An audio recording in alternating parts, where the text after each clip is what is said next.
So I'm going to talk a little bit about how to make DIY modifications to things like joystick toppers, controllers, really anything. It could work for things like assistive switches as well too.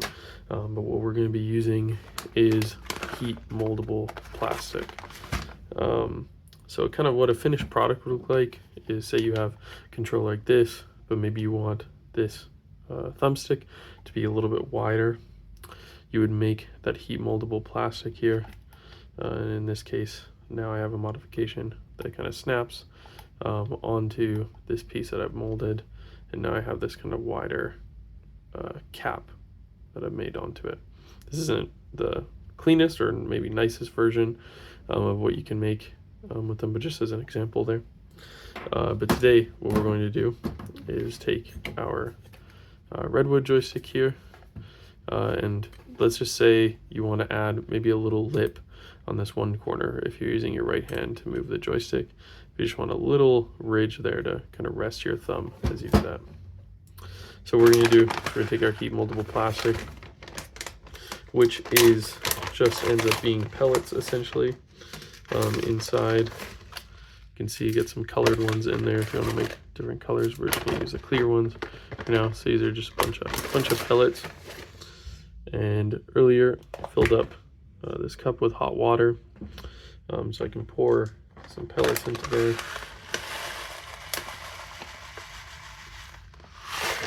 And I can use my spoon now to stir it up, and I want to get all of these kind of worked in together until I get a clear mixture. Okay, so I worked that plastic in. I've removed it, let it cool just a little bit so it's not too hot on my hands, and then now I can just kind of, you can see it's very moldable. Can stretch and kind of move around this component. This one isn't fully dissolved. You can still see some beads in it but for the purpose of this demo it'll be okay. So you can do that, and then again I want to make that kind of lip there. So what's really nice about this is you have kind of the flexibility to be able to kind of work this directly onto a component, and you'll get it right to the exact kind of shape that you would want for someone if they're looking for something really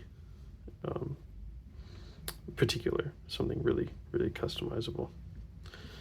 So I'm going to really get it attached to this joystick, and then once it cools down, it will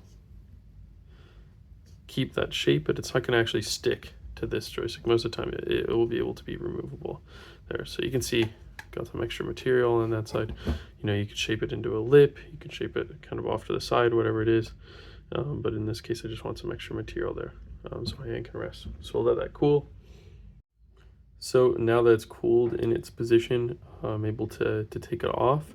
So you can see kind of on the bottom there molded to the shape on the bottom piece here. Now because I did it on a face where gravity's going to be working against it, and once I let go it's going to fall off. A good trick for that is using hook and loop fastener. So you can use something like this and then attach a little bit on the inside here, a little bit on the outside, and then you have something that is removable.